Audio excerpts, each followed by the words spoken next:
इस वीडियो में हम बात करने वाले हैं ओम के नियम की। इंग्लिश में इसको बोलते हैं ओम्स लॉ। तो इसको हम एक एग्जाम्पल से समझते हैं। मान के चलते हैं कि हमारे पास एक चालक तार है, तो एक चालक तार बना लेते हैं। तो ये एक चालक तार है। अब चालक तार में होते हैं मुक्त इलेक्ट्रॉन, तो ऐसा मान के चलते हैं कि चालक तार में मुक्त इलेक्ट्रॉन है। ये मुक्त इलेक्ट्रॉन हो गए,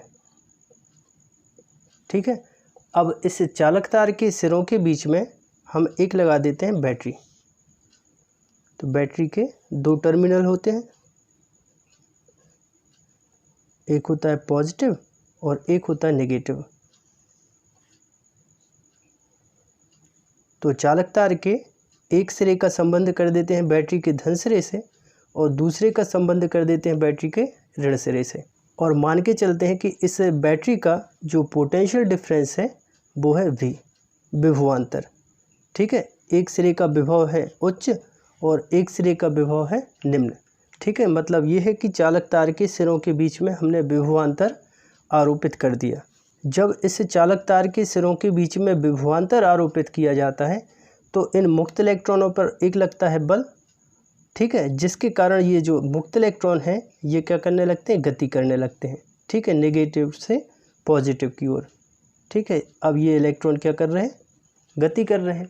और इन इलेक्ट्रॉनों की गतिशीलता के कारण विद्युत धारा का निर्माण होता है। एक बात ध्यान रखिएगा, जिस दिशा में इलेक्ट्रॉन जाते हैं, जैसे इलेक्ट्रॉन किस दिशा में आ रहे हैं, इस दिशा में आ रहे हैं, तो इसकी अपोजिट डायरेक्शन में होती है विद्युत धारा की दिशा। इलेक्ट्रॉनों के प्रवाह की विपरीत दिशा में विद्युत धारा की दिशा होती है, ठीक है।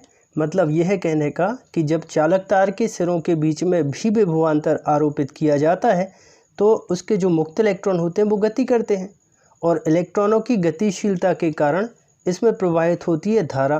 तो मान के चलते हैं कि इसमें I विद्युत धारा प्रवाहित हो रही है और इससे चालक तार का जो प्रतिरोध है वो है R, ठीक है। यहाँ पे आप मतलब समझ गए, भी विभवांतर है, I विद्युत धारा है और R चालक तार का प्रतिरोध है। अब देखते हैं ओम का नियम। इस नियम अनुसार यदि किसी चालक की भौतिक अवस्था में परिवर्तन ना हो, इस चालक के चारों ओर भौतिक अवस्था में परिवर्तन नहीं होना चाहिए। मतलब चालक का ताप ना बढ़े, चालक तार की लंबाई ना बढ़े, चालक तार का क्षेत्रफल ना बढ़े, भौतिक परिवर्तन नहीं होना चाहिए, तभी ओम का नियम लागू होगा। तो यदि किसी चालक तार की भौतिक अवस्था में परिवर्तन ना हो तो चालक तार में प्रवाहित होने वाली विद्युत धारा चालक तार के सिरों के बीच लगाए गए विभवांतर के अनुक्रमानुपाती होती है। अर्थात इसको हम लिख सकते हैं V प्रोपोर्शनल टू I।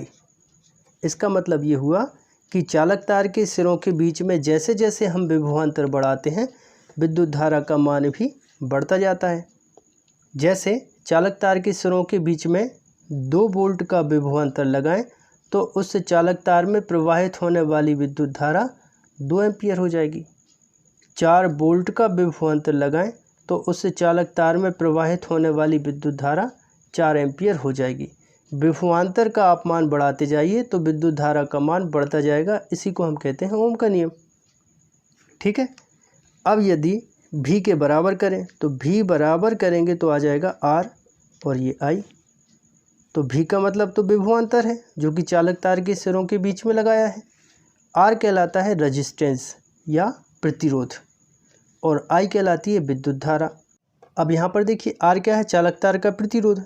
इसका मान V और I पर निर्भर नहीं करता, ना तो चालक तार के सिरों के बीच लगाए गए विभवांतर पर निर्भर करता है, ना उसमें प्रवाहित होने वाली विद्युत धारा पर निर्भर करता है। इसका मान चालक की प्रकृति, चालक की लंबाई, चालक के अनुप्रस्थ काट के क्षेत्रफल और भौतिक परिस्थितियों जैसे ताप आदि पर निर्भर करता है, ठीक है।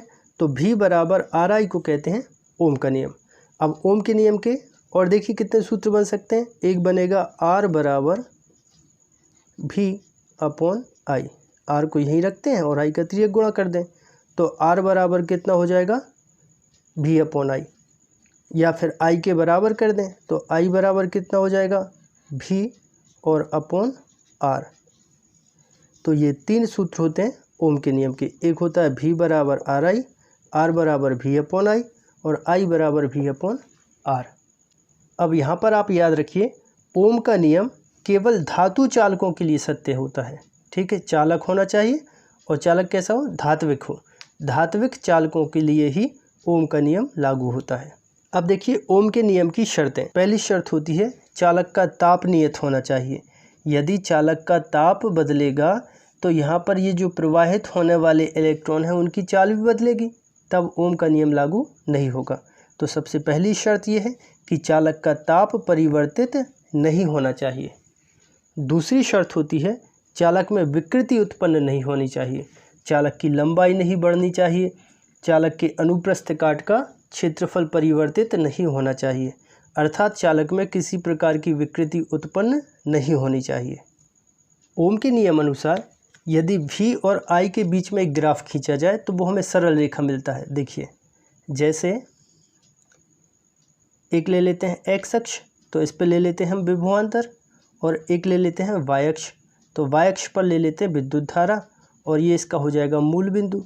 तो जैसे जैसे हम V का मान बढ़ाते हैं वैसे वैसे I का मान बढ़ता है। कहने का मतलब ये है V और I के बीच में जब हम ग्राफ खींचते हैं तो वो हमें एक सरल रेखा प्राप्त होता है। यदि आप सभी को वीडियो पसंद आया हो तो आप हमारे चैनल को सब्सक्राइब करें, वीडियो को लाइक करें और वीडियो को अपने दोस्तों के साथ शेयर करें।